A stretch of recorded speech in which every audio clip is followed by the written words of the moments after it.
반갑습니다. 참 좋으신 주님의 은총과 평강이 예배의 자리에 나오신 모든 분들 위해 함께 하시길 축원드립니다. 성령이 오셔서 하나님의 비전을 품고 살아가실 수 있길 축원드립니다. 성가대 감사드립니다. 오늘 설교에서는 왜 하나님과 재물을 겸하여 섬기지 못한다고 하셨는지에 대한 그 의미를 생각해보고 하나님을 우리 삶의 가장 우선순위에 두고 사는 삶이 어떤 삶인지를 생각해 보겠습니다. 여러분들은 삶의 우선순위를 정하라고 한다면 어떤 것부터 순서대로 우선순위를 매겨보시겠습니까? 첫 번째 스크린을 보면 미국인이 가장 많이 세운 새 목표에 대해 조사를 해봤습니다. 우리나라 사람들도 거의 이와 비슷한데 요약하면 건강, 돈, 인간성입니다. 여기에 이제 이 세 가지의 초점이 맞춰져 있어요. 한국인 2024년 새해 목표도 거의 이와 비슷합니다. 그런데 어떻게 새해 목표를 세우셨는데 지금 그 목표 다 기억나시나요? 새해 목표? 기억나셔요? 아마 그런 사람도 있고 또 그렇지 않은 사람도 있을 것이라 봅니다. 미국 스크랜턴 대학의 심리학과 노르크로스 교수는 새해 목표를 세우고 나서 2주를 잘 실천을 하면은 그 이후 6개월을 계속 이어갈 수 있다고 해요. 만일 여러분들이 지금 새해 목표를 잊어버리시고 다시금 새 목표를 설정을 하신다면은 2주를 잘 실천해 보시기 바랍니다. 그렇다면은 그 6개월 이후 6개월을 계속 지속할 가능성이 크다고 합니다. 우리가 세우는 목표 중에 가장 우선순위에 들고 있는 것이 건강과 돈이죠. 건강과 돈입니다. 건강이 없으면은 뭘 할 수가 없기 때문에 가장 삶에서 가장 우선순위에 두는 것은 아마 당연하다고 하겠습니다. 그 다음이 이제 돈이 빠질 수가 없는데 그 이유가 이 세상은 구조 자체가 돈이 없으면은 살아갈 수 없는 그런 구조로 되어 있기 때문일 것입니다. 돈이 없으면 때문에 이 세상 구조가 돈의 중심으로 운영되기 때문에 돈이 없으면 삶이 정말 고달픕니다. 경제적 압박감에 시달리다가 극단적인 선택을 하시는 분들이 늘어나고 있어서 참으로 그 소식을 접하면 안타까운데요. 어떤 사람이 저랑 대화를 하면서 그런 이야기를 했습니다. 자신이 사업을 실패를 하고 이제 빚독촉에 시달리고 그리고 이제 거의 이제 이런 궁지에 몰리게 되면은 돈이 나올 구멍이 없잖아요. 가정에도 얘기도 못하고 이런 상황에서 자기는 처음에 그런 사람들을 이해를 못했는데 극단적인 선택을 하는 사람들 이해를 못했는데 이제야 비로소 그게 이해가 되더라 그런 이야기를 하는 걸 들었습니다. 우리는 이 돈의 힘을 부정할 수가 없습니다. 돈이 우리의 생명을 지금 쥐고 있습니다.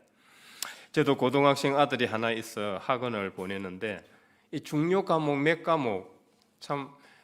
과목만 보내면 벌써 경제가 휘청휘청거립니다. 요즘 학생들은 보면은 또 도서관에 가서 공부하면 공짜잖아요. 그런데 어디 가서 공부해요? 스터디 카페 공짜인가요? 최소 15만 원이에요 한 달에. 그리고 1인실이 또 있어요. 내가 이제 어떤 데인가 해서 들어가 봤더니 그 안에 또 1인실이 따로 있더라고요. 아주 진짜 좁아요. 좁은 공간에 1인실 딱 책상 하나 놓고 칸막이로 쳐놨는데 그건 더 비싸요. 사실 이제 돈 없으면은 자녀 교육도 시킬 수 없는 그런 시대가 되었지요. 참으로 힘든 세상입니다. 개천에서 용난다는 말은 이제 옛말이 된 지 오래되었습니다. 과거에는 개천에서 용났지 가난한 집에서 자수성가해서 성공하는 사람들이나 있었지 지금은 사실상 거의 어렵습니다. 이 돈 문제는 결혼한 젊은 세대가 아이를 낳지 않는 주된 이유이기도 합니다. 최근 문화일보 주최로 젊은 세대를 중심으로 설문조사를 실시했는데 19세에서 29세 여성의 90%가 출산과 경제적 문제를 연결시켜서 생각을 했습니다. 다시 말해서 경제적 여유가 없는 출산에 대해서는 상당히 부정적이었습니다. 왜 그럴까요? 애만 덜렁 넣어놓고 끝나는 게 아니잖아요. 양육비와 교육비가 들어가기 때문입니다. 그래서 경제적으로 지금 궁핍한 상황에서는 애를 놓는 것을 상당히 부정적으로 봤습니다. 참으로 이 돈이라는 것은 무서운 것 같습니다. 한 나라와 세계의 그 출산율을 지금 떨어뜨리고 있기 때문이죠. 돈의 힘은 나라를 힘센 국가로 만드는 데 사용하기도 합니다. 각 나라가 해마다 지금 군비 경쟁에 많은 예산을 쏟고 있는데 미국 같은 나라는 지금 연간 1200조를 예산으로 군비에 쓰고 있습니다. 1200조 어마어마하죠. 우리나라 연간 예산이 600조가 조금 넘어요. 그렇다면은 미국이 해마다 군사 비용에 들어가는 게 우리나라 전체 예산의 2배가 들어간다는 이야기예요. 우리나라도 만만치 않아요. 우리나라도 예산의 10%, 60조 이상을 지금 군비에 투입을 하고 있습니다. 지금 세계에는 배고프고 가난에 쪼들려 굶어 죽어가는 사람들이 있어요. 아이러니하게도 어떤 곳은 풍족하고 음식이 남아서 버리는데 어떤 곳은 배고파서 굶어 죽어가고 있는데 이 군비 경쟁을 하지 않으면은 세상에 배고픈 사람이 없어지겠죠. 다 먹고 살 수 있어요. 다 먹고 살 수 있는데도 이 인간의 욕심은 그것을 원하지 않는 것입니다. 돈이 사람을 실패자와 패인으로 만들기도 하고 성공하게 만들 수도 있고 심지어 나라와 세계의 출산율을 떨어뜨리기도 하고 힘센 국가로 만들기도 합니다. 기업도 어떤 분야에 집중적으로 막대한 비용을 투자하면은 그 분야를 선도해 갈 수 있죠. 핸드폰 경쟁, 지금은 인공지능 시대잖아요. 이 인공지능도 지금 경쟁이 치열합니다. 인공지능 챗봇이 등장했다는 것은 뭐 여러분들이 다 알고 계실 것입니다. 오픈 AI 치면은 뭐 답을 해줘요. 그런데 거짓말도 잘합니다. 그 오픈 AI가 거짓말도 잘해요. 제가 뭐 물어보니까 완전 지가 지어내서 거의 소설을 써요, 소설. 그걸 분별할 수 있는 능력이 있어야 돼요. 그러니까 인공지능 시대라고 해서 우리가 지식을 무시하면 안 돼요. 인공지능 시대일수록 우리가 그걸 잘 분별하기 위해서는 지식을 가져야 돼요. 이 녀석이 제대로 된 정보를 주는가 안 주는가. 그런데 요즘 최근에 나온 또 챗봇은 뭐예요? 인공지능 챗봇은 구글의 바드가 이 최근에 나온 이제 챗봇인데 저도 이제 사용을 해봤는데 이 구글에서 나온 바드가 더 정보가 정확해요. 2023년도 정보까지 반영을 하고 있어요. 구글의 바드가. 저도 이제 그걸 사용을 해봤는데 지금 현재 뭐 우리 여기 대학생들도 있고 대학원생들도 있을 건데 교수님들이 이제 시험 볼 때 뭐 과제물 할 때 이 챗봇을 쓰기를 권장하는 교수님들도 많다고 그래요. 그러니까 지금은 이 챗봇을 잘 써야 오히려 더 유리한데 저도 그 쓰면서 이렇게 설교하기 싫을 때, 설교문 작성하기 싫을 때 챗봇에게 이제 물어봅니다. 야, 이런 식으로 한번 설교문 작성해봐 그래. 뭐 1분 안에 설교문이 나와요. 대단해. 1분 안에 설교문이 나서 이제 쭉 읽어보면 사실상 별로예요. 그러면서 한편으로는 안도의 한숨을 내쉬어요. 아, 몇 년 더 할 수 있겠구나. 무슨 말인지 아시겠죠? 이제 막대한 비용이 투자돼서 이 인공지능 챗봇이 이제 인간의 의식을 가지는 수준까지 돼버리면은 감정과 공감 능력을 가지게 되면 저도 빨리 조기 은퇴를 해야 될지도 몰라요. 아직까지는 그 정도는 아니에요. 결국 이런 기술도 그 막대한 비용이 투자되어서 나오는 것이죠. 결국 돈이 지금 과학을 발전시키고, 문제는 과학을 발전시키는데 어떤 기업이 그것을 독점을 하면서 결국은 부익부, 빈익부 현상을 또 만들어 가게 되죠. 참으로 이런 돈의 위력 때문에 사람들은 돈에 대해서 강한 집착을 가질 수밖에 없고, 너나 할 것 없이 돈을 신처럼 섬길 수밖에 없는 것 같습니다. 다음 화면을 보면은 성경에서 이스라엘 출애굽 공동체가 모세가 시내산에서 올라가 하나님으로부터 인간이 인간으로서 살아야 될 그 가르침을 계명을 받고 있는데, 이스라엘 출애굽 공동체는 아론에게 지금 금 송아지를 만들어 달라고 요청을 하면서, 아론은 어쩔 수 없이 그 백성들의 요청에 의해서 금을 모아가지고 금 송아지를 만들어서, 이분이 바로 우리를 출애굽시킨 하나님이라고, 신이라고 섬기고 있습니다. 이 금 송아지가 지금 현재로 보면 배금주의죠. 지금 금 송아지, 하나님은 눈에 보이지 않아요. 돈은 눈에 보이잖아요. 돈은 눈에 보여요. 사람을 죽이기도 하고 살리기도 하고, 힘이 세게 센 강자가 되게 하기도 하고, 약자가 되기도 하고, 잘 먹고 잘 살 수도 있고. 이 금송아지를 하나님으로 섬기려고 했던 것입니다. 이스라엘 출애굽 공동체도. 이 세상에서 그래서 이 돈은 딜레마입니다. 돈이 없어도 문제고, 돈이 많으면 또 이런 문제가 생기고. 세 번째 스크린을 보면, 맹자는 일찍이 2300~400년 전에 맹자의 등문공편에서 무항산이면 무항심이다, 이런 말을 했어요. 무항산, 무자는 없다는 말이죠.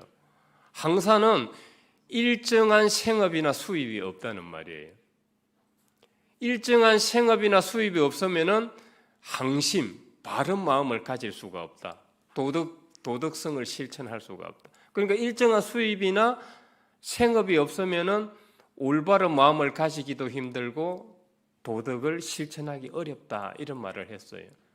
그러니까 정치를 잘하는 왕은 백성들의 배를 채우는 것이다. 그 다음 나아갈 단계가 바른 마음을 가지고 도덕 실천을 하게 하는 것이고, 그 다음이 바로 도덕 국가가 되는 것이다. 맹자의 통찰은 참으로 현명했던 것 같습니다. 그럼에도 불구하고 우리가 생각해 볼 것은, 여기서 결국 생업이나 수입은 돈이에요. 이렇게 돈은 좋게 쓸 수도 있고 나쁘게 쓸 수도 있는데, 이 돈이 딜레마인데, 이 돈은 나쁘게 본다면은 인류가 생긴 이래 인간이 만들어낸 것 중에 가장 강력한 힘을 가지고 있는 게 아닌가, 그런 생각을 해보게 됩니다. 네 번째 화면을 보면, 과거나 지금이나 할 것 없이 이 돈이 가진 위력 때문에 전혀 인격성이 없는 이 물질인데도 돈은 하나님의 위치에 지금 가 있습니다. 오늘 성경에서 주님이 주신 말씀에도 보면 지금 돈이 하나님의 자리를 넘보고 있음을 경고하고 있습니다. 그래서 이 재물을 맘몬이라 그러죠. 재물신이라 그러는 거예요. 지금 인격성이 없는데도 인격성이 있는 신의 위치에 두고 섬기고 있다는 것입니다. 그 당시 하나님을 믿는 사람들이 신앙은 하나님, 삶은 돈, 이랬던 것입니다. 대부분이 사람들의 일을 했기 때문에 예수님은 재물을 섬기는 이 배금주의가 우리 신앙의 안에 들어와서 혼란을 야기시키지 않도록 경계를 하셨던 것입니다. 동서고금을 막론하고 배금주의는 있어왔고, 지금도 여전히 배금주의는 우리 생각 속에 자리 잡고 있고 우리 삶을 지배하고 있죠.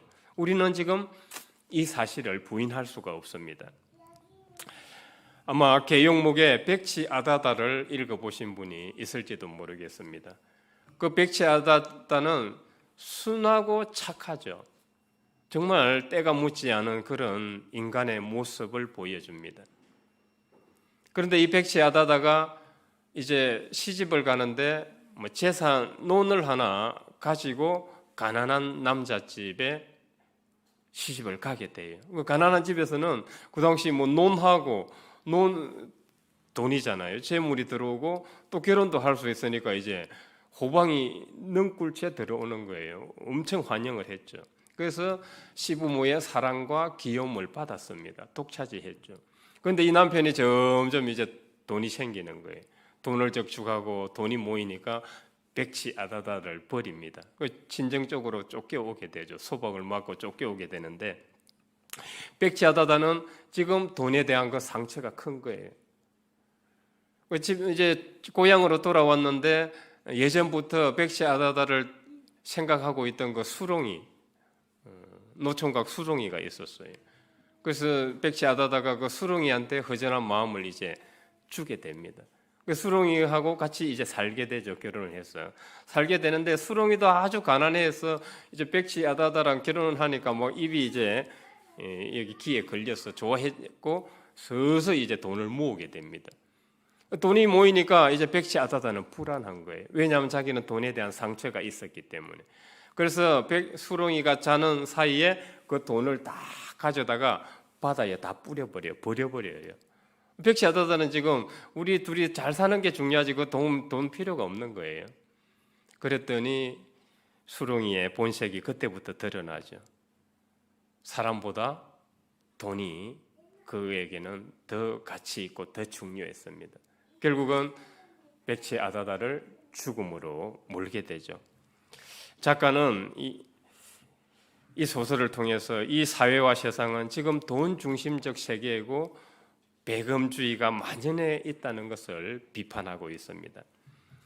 김동인의 그 감자라는 작품도 보면은 가난하지만은 그 복녀가 가난한 농가에서 정직하게 자라요. 정직하게 자라서 이제 그 당시에는 참 너무 없다 보니까 이 시집 보낼 때도 돈을 받고 파는 거예요. 부모가 돈이 없으니까 돈 몇 푼 받고 자기 딸을 그냥 시집 보내는 거예요. 그 시집을 떡 갔는데 무의도식하는 남편이었어요. 그래서 복녀는 입에 거무줄을 치면 안 되니까 그 당시 뭐 송충이를 잡으면서 이제 그런데 노역을 하면서 일당을 받아서 생활을 해 나갔습니다. 되게 어렵죠.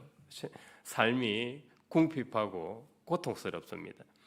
그런데 이 송충이로 잡아온 여자들 중에 보니까 아니 일 슬렁슬렁 하다가 중간에 빠져버리고 그런데 막 돈은 많이 벌어와요. 그래서 이 복녀가 가만히 유심히 지켜봤더니 그들이 매음을 해서 돈을 많이 버는 거예요. 자기도 이제 그 길을 빠져들게 됩니다. 왜냐하면 쉽게 돈을 많이 벌 수 있으니까. 그렇게 해서 나중에 감자밭 주인 그 왕서방과 매음을 하면서 돈도 벌고 어쨌든 쾌락도 누리고 합니다. 나중에는 그 왕서방이 복녀를 버리고 다른 여자를 얻어서 결혼을 하게 되죠. 그 복녀는 낯을 들고 가서 막 행패를 부리고 난동을 부리다가 결국은 죽게 되죠. 왕서방은 그 복녀 남편에게 돈 몇 푼 치어주고 그 사건을 다 무마시켜 버리죠. 정말 작가해 주는 예리한 것 같습니다. 이 작품을 통해서 이 우리 세상이 배금주의의 노예가 되어 있다는 것을 잘 경고하고 있기 때문입니다. 이렇게 세상의 현실에서 보면 돈이 지금 인간의 생명을 쥐고 있고 하나님보다 더 높은 위치에 가 있어요. 때문에 예수님도 오늘 말씀에서 돈이 하나님의 자리를 넘보고 있음을 경고하고 계신 이유가 여기에 있을 것입니다. 그래서 우리 대한민국 사람에게 설문조사를 해봤는데 80%가 유전, 무전, 유죄를 다 믿는다 그래요. 사실 그렇대요, 삶이. 어떤가요? 최근에 우리 교회 앞에 저기 주차장 입구에 페라리 스포츠카를 하나 뚝 대놨어요. 그래서 내가 이제 전화번호를 찾았더니 전화번호가 없어. 전화번호가 없어요. 그래서 이게 뭔가 그런 생각을 했어요. 그런데 건들 수도 없잖아요. 건들 수도 없어요. 페라리 스포츠카는 되게 비싸요.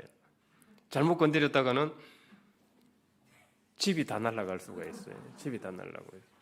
우리 길거리에서 운전하다가 그 비싼 페라리 스포츠카나 뭐 람보르기니나 이런 비싼 차들 보면 어떻게 해요? 그가 난폭 운전을 하고 어떻게 해도 아무 소리 못하고 우리가 피해야 되잖아요. 유전무죄, 무전유죄라는 말이 진리처럼 지금 통용되고 있는 것이 이 배금주의의 문제일 것입니다.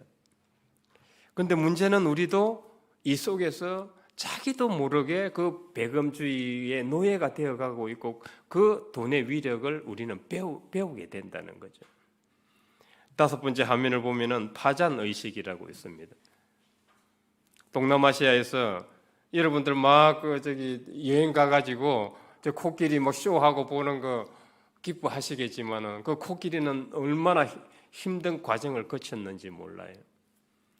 저 야생 코끼리를 갖다가 잡아다가 저 좁은 틀 안에 딱 묶어놓고 일주일 동안 굶기고 쇠꼬쟁이로 찌르고 막대기로 때리고 해서 완전히 그 야성 본능, 자기가 코끼리라는 자체를 잊어버리게 만듭니다.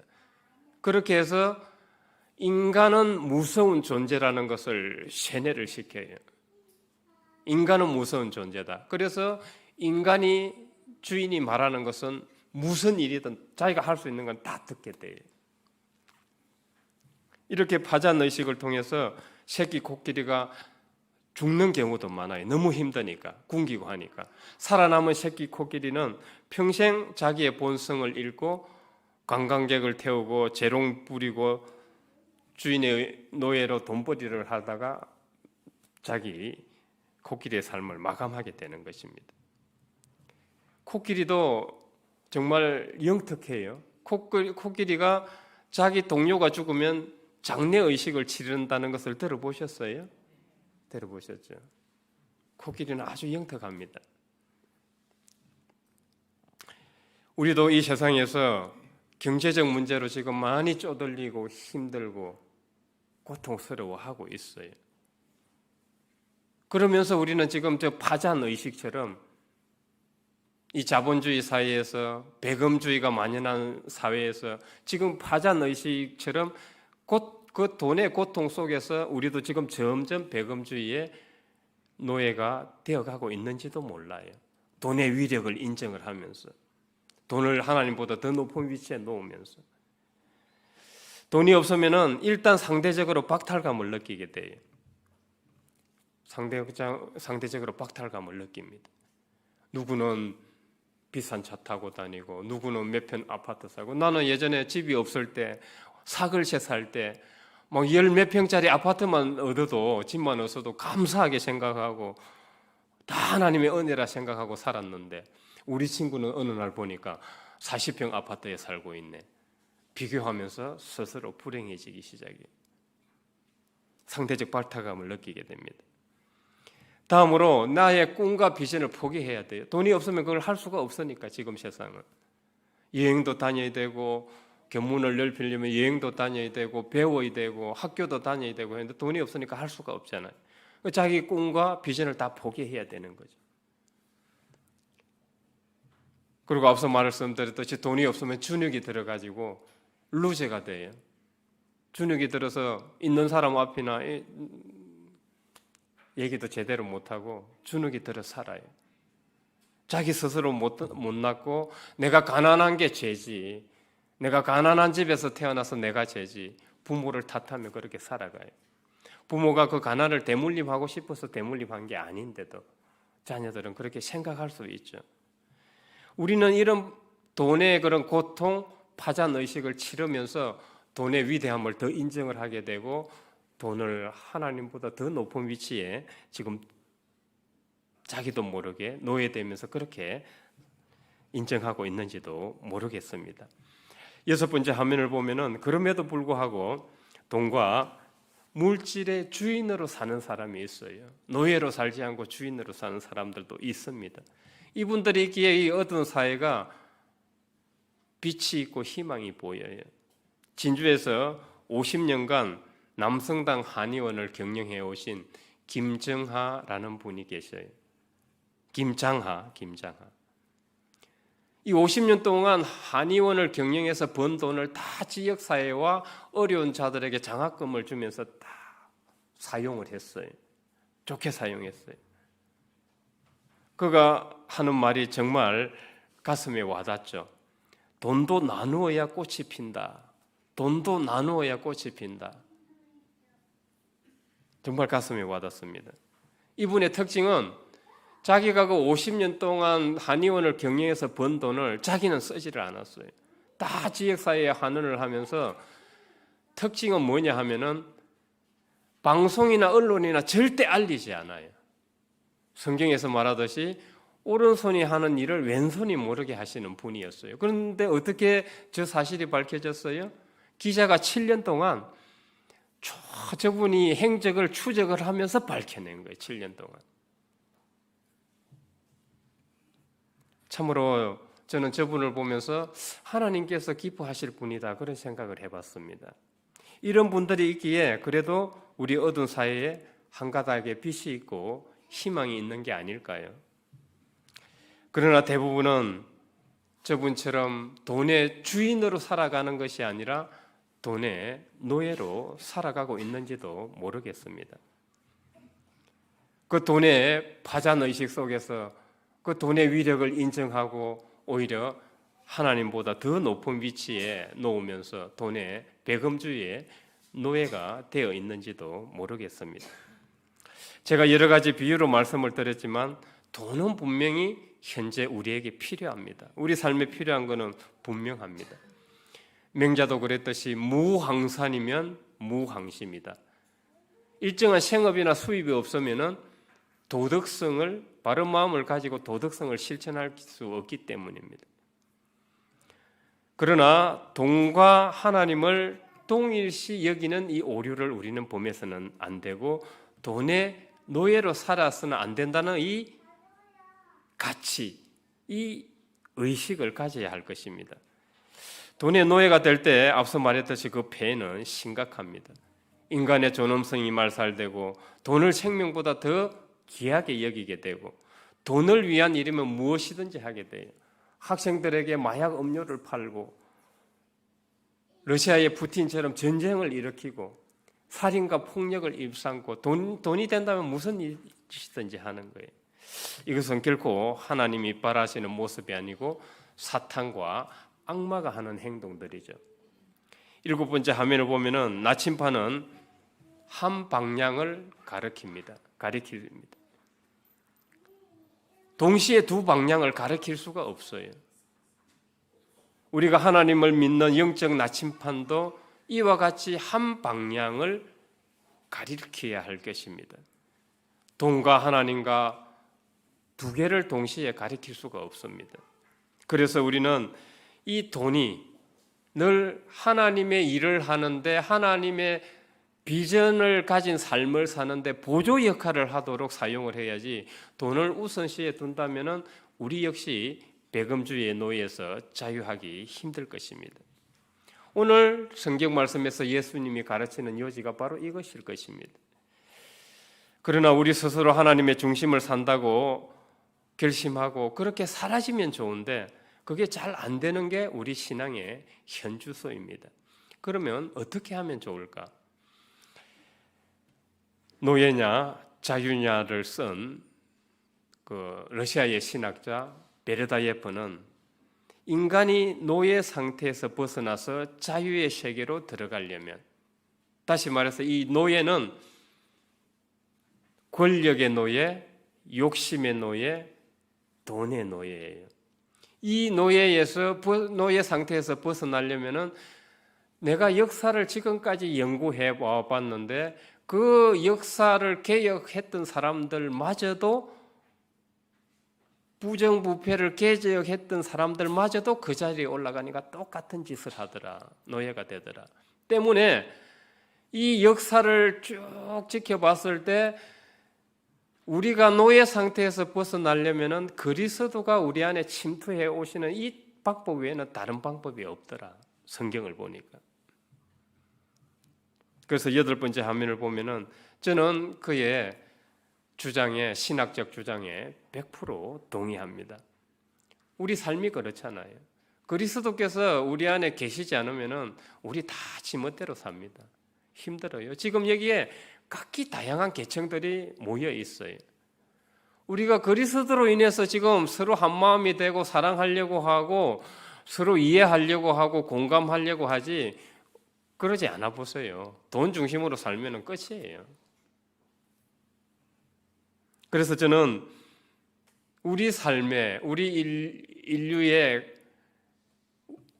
노예에서 자유하려면 이 그리스도의 비전밖에 없다는 것이죠. 그래서 8번째 화면을 보면 요한복음 8장 32절에서 진리가 너희를 자유롭게 하리라. 이 말씀은 바로 그리스도께서 우리 안에 침투해 들어오셔야 우리가 노예 상태에서 자유할 수 있다는 말씀입니다. 그리스도가 들어오시면 우리 비전이 하나님의 비전을 가지게 되겠죠. 오늘 성가대가 성령이 오시면은 하나님의 비전을 품게 된다고 했듯이 그리스도가 우리 안에 들어오셔야 우리가 하나님의 비전을 품게 돼요. 하나님의 비전이 있기 때문에 서로 다투고 갈등과 마찰을 일으키지만 서로 이해하려고 하고 그래도 사랑하려고 하고 또 서로 도우려고 하는 거예요. 이 비전이 없으면 우리 각기 제멋대로 삽니다. 힘들어요. 기독교는 이것을 이제 체험하며 가는 길인데 하나님께서는 우주를 창조하실 때 우리를 하나님의 형상으로 창조해 놓으셨죠. 하나님의 형상이란 영적 DNA를 주셨어요. 우리가 부모로부터 아이들은 그러고 뭐 하나님이 우리를 창조하셨어요. 우리 엄마 뱃속으로부터 태어났는데요. 이렇게 할 수 있겠죠. 우리가 엄마 뱃속으로부터 태어났지만은 우리 안에는 이 하나님의 영적 DNA가 잠재해 있어요. 도토리가 작지만은 나중에 크게 성장하면은 나중에 참나무가 됩니다. 도토리 안에는 참나무의 비전과 청사전이 들어가 있어요. 우리 하나님의 형상 안에는 뭐가 들어가 있어요? 하나님의 비전과 청사전이 들어가 있는 거예요. 이 하나님의 형상이란 영적 DNA가 깨어나야 되는데 이게 아담이 범죄한 이후로 계속 잠자고 있는 거예요. 미몽 상태에 있는 거예요. 그래서 하나님께서 참다 인내하시다 안 돼가지고 하나님의 아들을 보내주셔서 그 그리스도로 인해서 우리가 이 영적 미몽 상태에 깨어나도록 하신 거예요. 십자가와 부활이에요. 십자가와 부활이에요. 그리스도가 우리 안에 들어오시지 않으면 우리는 하나님의 비전을 갖기 힘듭니다. 이게 노예 상태에서 자유가 되는 최선이고 유일한 방법이라고 러시아 신학자 베르다예프는 이야기하는데 저는 여기에 100분 동감하고 있습니다. 우리가 하나님의 독생자 아들 그리스도께서 우리 안에 침투에 들어와 계심을 깊이 신뢰할 때 그때 들어오셔요. 그게 이제 영접하는 거잖아요. 어떤 특정한 사람만 그 안에 성령이 오시고 그리스도가 오시는 게 아니에요. 지금 하나님의 주파수는 모두에게 열려 있어요. 모두에게 열려 있습니다. 우리가 졸탁 동시에서 그 주파수를 맞춰서 받아들여야 되겠죠. 자신에게 달려 있어요. 모든 것은 하나님께 달려 있다고 기도하고 모든 것은 나에게 달려 있다고 행동해야 돼요. 그런 의식을 가지고 우리는 살아야 됩니다. 하나님의 비전은 마커스 보그라는 신학자에 의하면 바로 하나님께서 사랑하시는 피조물들을 사랑하며 사는 게예요. 그게 하나님의 비전이에요. 이것은 성경의 하나님 사랑, 이웃 사랑과도 잘 부합됩니다. 하나님께서 사랑하시는 피조물들은 사람만 있겠습니까? 자연도 있겠지요. 정리하면 우리는 돈과 배금주의의 노예가 되지 않고 하나님 중심적 삶을 살기 위해서는 내 안에 침투해 계신 지금 하나님께서 막 생명 에너지 장으로 주파수를 쏘아주고 계시는데 졸탁 동시에서 내 안에 계신 그리스도를 깊이 신뢰하는 의식을 가져야 됩니다.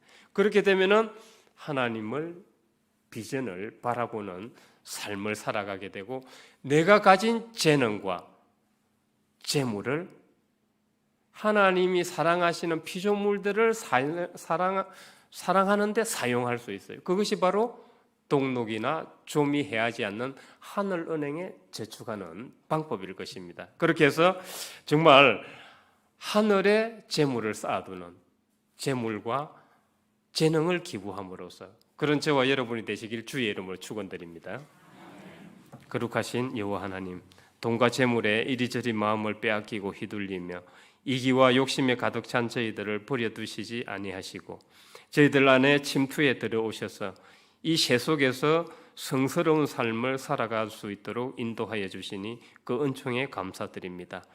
오늘 주신 말씀을 마음판에 새기고 돈과 재물을 하나님과 동일시 여기는 신앙적 오류를 범하지 않고 저희들 안에 침투해 들어와 계신 그리스도의 능력으로 하나님이 사랑하시는 피조물들을 사랑해 감으로써 하늘 은행의 보화를 쌓아두는 우리 모두가 되게 인도하여 주옵소서. 예수 그리스도 이름으로 기도드립니다.